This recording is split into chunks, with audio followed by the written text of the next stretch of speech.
What's up, y'all? My name's Sauce.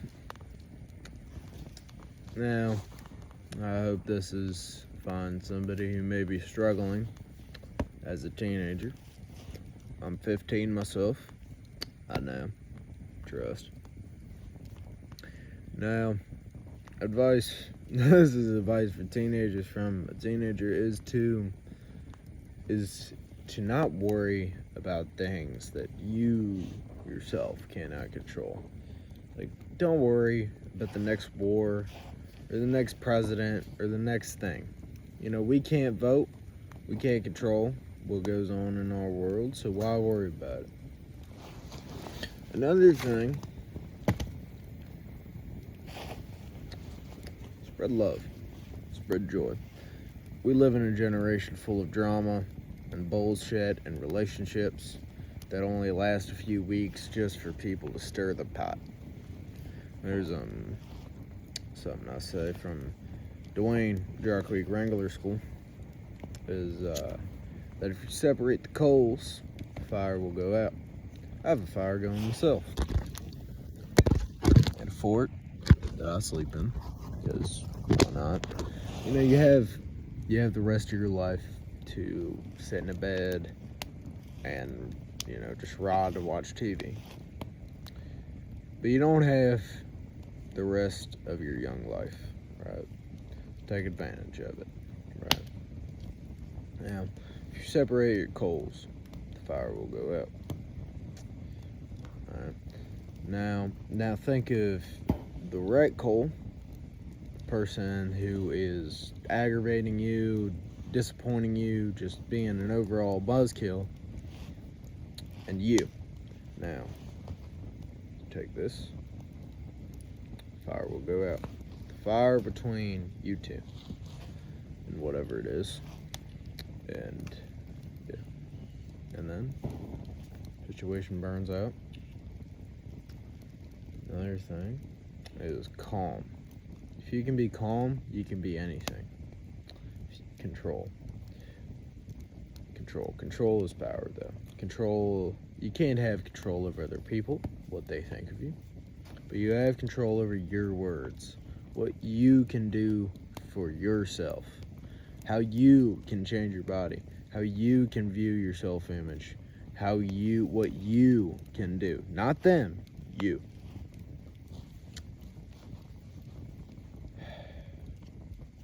You know. And if you, I'd say this in a relationship. All right, my last relationship, it only lasted a month because I piled everything on too quick. Started talking about marriage and blah, blah, blah. I said I love you within the first week. Never do that. Never do that, right? Because you have to build a fire small. It has to be a spark, a little ball of tinder, then throw on some kindling. Then you throw on some small logs. Small logs may be saying certain things. Then you can start throwing on bigger logs and bigger logs and bigger logs.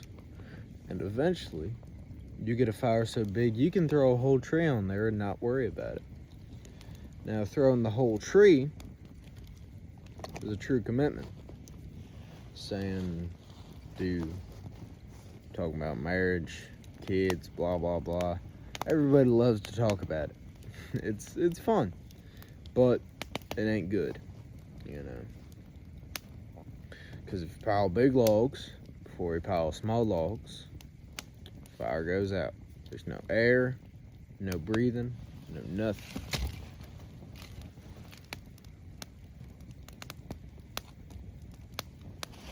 And just focus on yourself. You know, that's all I can really say. You know, I did some things. We've all done some things that we're not proud of. But the key is to move on. Move on. If you can move on from that past mistake, everything will get better. Before you go through, before you see the light at the end of the tunnel, you must go through the darkness of the tunnel first. That darkness may be battling mental health, battling physical health, but there is a light at the end, no matter where. Now, to some, it may sound like I'm talking a bunch of nonsense and I'm just some rambling old soul, which I think I am, I guess, or whatever, you know. And labels. We put labels on ourselves all the time. You know, I'm a country boy, I'm a redneck, I'm a trans, I'm liberal. Labels put nothing but a locked state of mind. Cannot open doors to a closed mind, right? You know, when's the last time you tried to open a door with with 100 pounds in front of it? It's very hard. You gotta open your mind because if you open, you know, if you're willing to learn, nothing can stop you. But if you say, oh, I can't do this because I'm in this situation, I'm telling you, you know, you may not have the best heating, the best house, the best family. That doesn't mean you have to say you can't. Doesn't mean you have to say you can't go for a walk, pet your cat, pet your dog, whatever kind of pet you got, if you have one. Pet your lizard. I don't know, man. Just, if you can do things that'll make you happy more than things that make you sad. Write a list of things that you can control versus things you can't. And I bet you the list of things you can control are a whole lot better and bigger than the things you can't, you know. So, that's my advice for teenagers, as a teenager myself. I hope you all have the best evening ever. Peace, love, and chicken grease, my dudes.